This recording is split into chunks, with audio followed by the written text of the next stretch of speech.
Supreme কোর্টের নির্দেশ অনুযায়ী কর্মীদের বকেয়া ডিএ দেওয়ার কাজ শুরু করেছে রাজ্য সরকার। কিন্তু প্রশ্ন হলো, প্রয়াত কর্মীদের বকেয়া ডিএ বা ডিয়ারনেস রিলিফ অন পেনশন এটা কিভাবে দেওয়া হবে, কারা পাবেন, এ নিয়ে সংশয় তৈরি হয়েছিল। এবার তা নিয়ে রাজ্য সরকারের পক্ষ থেকে একটি গুরুত্বপূর্ণ নির্দেশিকা জারি করা হয়েছে। সেখানে ডিটেলস জানানো হয়েছে। কি বলা হয়েছে চলুন বন্ধুরা দেখে নেওয়া যাক। রাজ্য সরকারের প্রয়াত কর্মী ও পেনশনভোগীদের পরিবারকে বকেয়া মর্গ ভাতা ও ডিয়ারনেস রিলিফ প্রদানের ক্ষেত্রে এবার নতুন ব্যবস্থা চালু করল অর্থ দপ্তর। নমিনি বা আইনি উত্তরাধিকারীদের হাতে এই বকেয়া পৌঁছে দিতে নির্দিষ্ট প্রক্রিয়া ও সহায়তা ব্যবস্থা করার কথা বলা হয়েছে। জানা গিয়েছে এ সংক্রান্ত একটি নির্দেশিকাও জারি করা হয়েছে।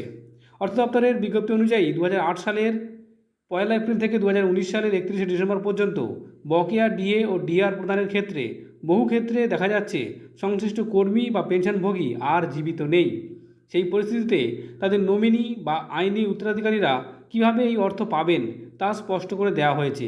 সরকারের তরফে একটি বিশেষ হেল্পলাইন নম্বর 03322535417 এবং একটি ইমেল আইডি চালু করা হয়েছে, যেখানে দাবিদাররা সহায়তা পাবেন।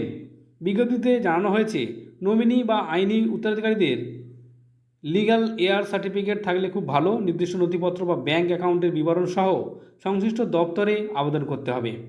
ডিএর ক্ষেত্রে শেষ কর্মস্থলের প্রধান এবং ডিআরের ক্ষেত্রে পেনশন বিতরণকারী কর্তৃপক্ষের কাছে আবেদন জমা দিতে হবে। বিজ্ঞপ্তি জারির 180 দিনের মধ্যে আবেদন করতে হবে বলে উল্লেখ করা হয়েছে। ডিএর ক্ষেত্রে যদি নমিনির তথ্য আগেই নথিভুক্ত থাকে তাহলে সেই নমিনিকেই অর্থ দেওয়া হবে, আর নমিনি না থাকলে প্রয়োজনীয় নথি যাচাই করে আইনি উত্তরাধিকারীদের হাতে অর্থ তুলে দেওয়া হবে।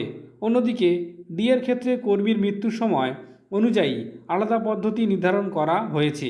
2015 সালের আগে মৃত কর্মীদের ক্ষেত্রে সার্ভিস বুক তৈরি করে হিসাব নির্ধারণ করা হবে, আর 2015 সালের পর যাদের এই HRMS আইডি রয়েছে তাদের ক্ষেত্রে অনলাইন তথ্য ভিত্তিতে বকেয়া নির্ধারণ করে সরাসরি অর্থ দেওয়া হবে। অর্থাৎ যারা চিন্তা করছিলেন যাদের কর্মীরা প্রয়াত হয়েছেন এবং ফ্যামিলি পেনশন কীভাবে পাবেন, তাদের নিয়ে অন্তত একটা সুরাহা পাওয়া গেল।